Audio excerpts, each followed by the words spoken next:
देखो as a trader आपके दिमाग में एक क्वेश्चन तो जरूर आया होगा कि आज के दिन ऐसा तो क्या हो गया जिसकी वजह से निफ्टी जो है वो 1.5% से ज्यादा डाउन है, बैंक निफ्टी 0.7% से ज्यादा डाउन है, आईटी सेक्टर 2% से ज्यादा डाउन है।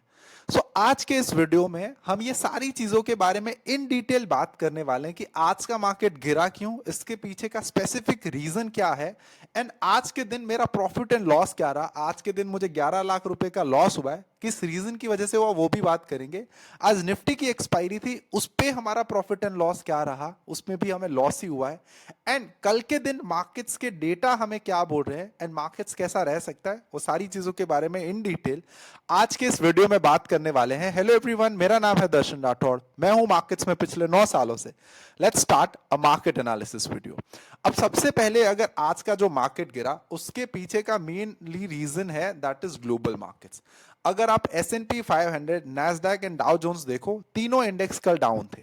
अब है क्या कि हमारे जो आईटी सेक्टर के कुछ स्टॉक्स जो है वो ग्लोबल मार्केट्स में भी लिस्टेड है S&P 500 में।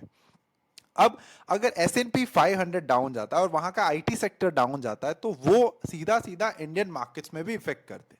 तो इसी वजह से आज क्या हुआ कि आईटी सेक्टर अगर आप देखो तो 2% से ज्यादा डाउन है, 1000 पॉइंट से ज्यादा आईटी सेक्टर डाउन है। एंड इसी रीजन की वजह से हमें निफ्टी में भी वो सेम चीज जो है वो देखने मिली। हालांकि निफ्टी जो है वो ज्यादा वीक था compare to the bank Nifty, because IT sector की इफेक्ट निफ्टी पे ज्यादा होगी compare to the bank Nifty. दूसरा रीजन ये था कि जहां पे सभी लोग ये सोचने लग गए थे कि अब यहां से मार्केट्स ऊपर जा सकता है, और ये बात सच्ची थी कि हमारे ट्रेंड जो वो चेंज हो रहे हैं, एफआईआईज वापस बाय कर रहे हैं। बट आप अगर यहां पे एक चीज देखो कि अगर एफआईआईज भी बाय कर रहे हैं, रिटेलर्स भी बाय कर रहे हैं, डीआईज भी बाय करेंगे तो मार्केट्स कहां पे जाएगा, राइट? किसी ना किसी को तो सेल करना पड़ेगा।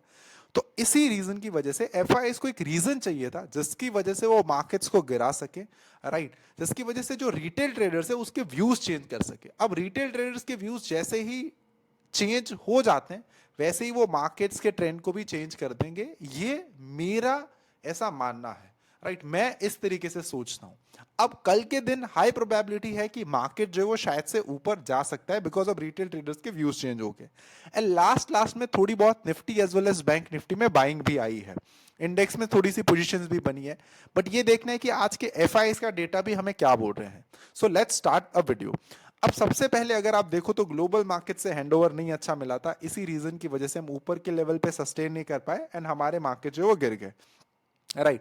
एक ही कैंडल में निफ्टी की 200 पॉइंट से ज्यादा की गिरावट हमने देखने मिली, और जिसमें मुझे मेरे अकाउंट्स में 90,000 समथिंग का लॉस भी देखने मिला। यहां पे आप देख सकते हो कि मेरी बाई साइड की पोजीशन थी निफ्टी फ्यूचर्स में, जो कि मैंने कल ली थी, और उस पर अभी करंट लॉस चल रहा है दैट इज 99,000। अब बात कर लेते हैं कि हमारे बड़े अकाउंट्स में हमारा प्रॉफिट एंड लॉस क्या रहा। तो यहाँ पे आप देख सकते हो कि जो हमारी कल बाई साइड की पोजीशंस थी, पर्टिकुलरली मेरा भी व्यू मार्केट्स को लेके बुलिश था, राइट? और मैंने भी आज लॉस जो है वो बुक किया। यहाँ पे आप देख सकते हो, अगर मेरी ट्रेड बुक में देखोगे तो सारी हमने बाई साइड की पोजीशंस को कवर करके न्यू सेल साइड की पोजीशंस बनाई है। और अगर आज आप हमारा net wise profit and loss देखोगे तो जिसपे टोटल लॉस है दैट इज 10 लाख रुपीज, यहाँ पे आप देख सकते हो। जिसपे निफ्टी फ्यूचर्स में 8 लाख का लॉस है, बैंक निफ्टी फ्यूचर्स में 2 लाख रुपए का लॉस है। अब ऑप्शंस में आज निफ्टी की एक्सपायरी थी, राइट? उसमें हमने सिर्फ 1 करोड़ का कैपिटल यूज किया था जिससे कि ट्रेडिंग करी थी, जिसमें 62,000 समथिंग का हमारा लॉस है। तो ये तो हो गया हमारा overall profit and loss, and हमने कहां पे पोजीशंस बनाई थी उसका ओवरव्यू। अब बात करते हैं कि मार्केट्स के सेंटिमेंट्स क्या बोल रहे हैं एंड मार्केट्स में प्राइस हमें क्या इंडिकेट कर रहा है उसके बारे में। अब सबसे पहले आप निफ्टी के चार्ट के ऊपर आ जाते हो तो मैंने आपको ऑलरेडी बता दिया था कि ये जो 3 दिन की कैंडल्स बन रही है वो निफ्टी की कंफ्यूजिंग कैंडल्स है। यहां पे पता नहीं चल रहा कि निफ्टी को ऊपर जाना है या निफ्टी को नीचे जाना है, बिकॉज ये कंफ्यूज कर देने एक ही मतलब रेंज में निफ्टी जो वो ट्रेड कर रही थी और वापस ने उसने नीचे की साइड पे ब्रेक डाउन दे दिया एंड निफ्टी जो है वहां से नीचे चली गई। अब निफ्टी में हमें देखो दो हमारे पास क्रूशियल लेवल्स हैं। यहां पे आप देख सकते हो कि प्रीवियस जो जहां से मार्केट जो है वो बढ़ना स्टार्ट किया था वहीं पे ही निफ्टी आके रुकी है, दैट इज 23,920, राइट? उस लेवल के नीचे जो है वो निफ्टी क्लोज हो जाता है अराउंड अराउंड 23,800, तो वापस मार्केट जो है वो गिर सकता है। एंड यहां से ही वापस मार्केट्स में जो है एक बाई बैक, इट मींस कि वापस यहां से ही मार्केट जो है वो रिवर्स भी हो सकता है। तो ये दोनों पॉसिबिलिटीज है, यहाँ पे आप देख सकते हो, because it's a important crucial zone.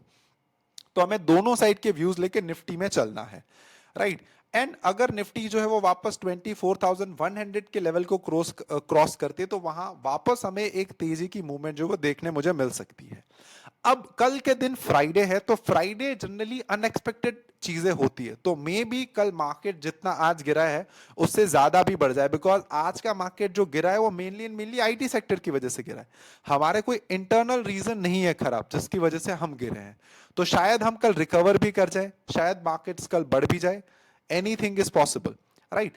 अब अगर बैंक निफ्टी की बात करें तो बैंक निफ्टी आज कम वीक है compare to the Nifty, right. जहां पे निफ्टी 1.5% गिरा है, बैंक निफ्टी जो है वो हाफ उससे गिरा हुआ है, राइट। अब यहां पे देख सकते हैं, देखो जो इंपॉर्टेंट लेवल है हमारे लिए बैंक निफ्टी में, जो इंपॉर्टेंट सपोर्ट जोन यहां पे अभी बन रहा है, दैट इज 51,758। अगर ये ब्रेक हो जाता है, मैं स्पॉट चार्ट की यहां पे बात कर रहा हूं, तो हमें और एक डाउन मूवमेंट जो है वो बैंक निफ्टी में देखने मिल सकती है। बट इसके नीचे हमें 10 बजे के बाद एक क्लोजिंग चाहिए, राइट, बिकॉज शायद कल अगर आज ग्लोबल मार्केट्स अच्छे नहीं रहे तो शायद हमें गैप डाउन भी ओपनिंग मिल सकती है। बट उसके बाद हमारे मार्केट्स कैसा परफॉर्म करते हैं उसके ऊपर डिपेंड है।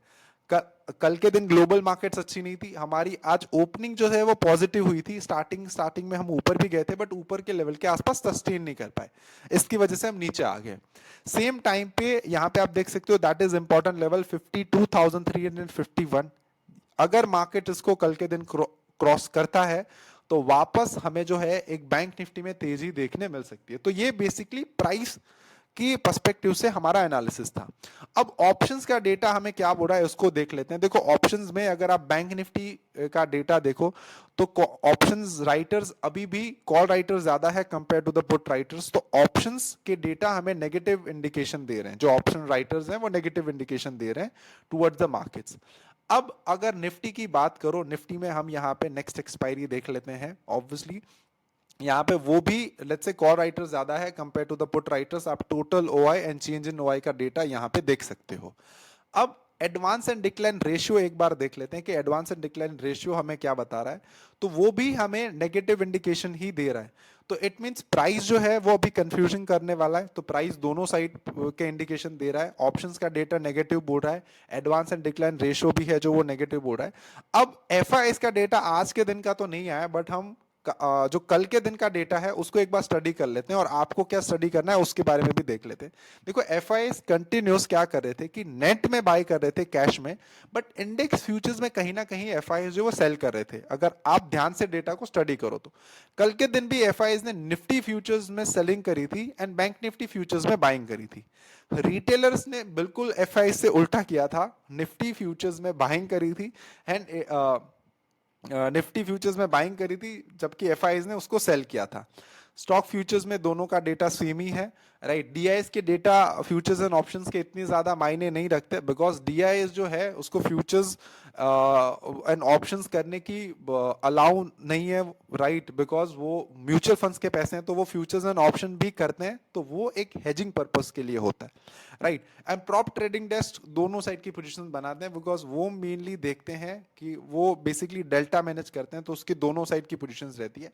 तो प्रॉप का भी डेटा जो है वो इतने ज्यादा मायने नहीं रखता, मेन जो डेटा मायने रखता है दैट इज एफआईआईज, डीआईएस की कैश में बाइंग एंड क्लाइंट्स की futures and options plus cash में क्या पोजीशंस है वो, राइट। सो आई होप अब मैंने आपको सारा ओवरव्यू दे दिया है। अब मैटर करता है कि आज एफआईआईज ने क्या करा था और उसके सामने डीआईआईज ने क्या करा, बिकॉज आज की गिरावट से ये दिख रहा है कि वापस एफआईआईज ने जो वो सेलिंग स्टार्ट कर दी है, बट उसके सामने हमें ये देखना है कि इंडेक्स का डेटा हमें क्या बोल रहा है, इंडेक्स में बाइंग करिए या इंडेक्स में सेलिंग करिए। उसके बाद ग्लोबल मार्केट्स का हैंडओवर हमें क्या मिलता है, आज के दिन ग्लोबल मार्केट्स कैसा परफॉर्मेंस देते हैं।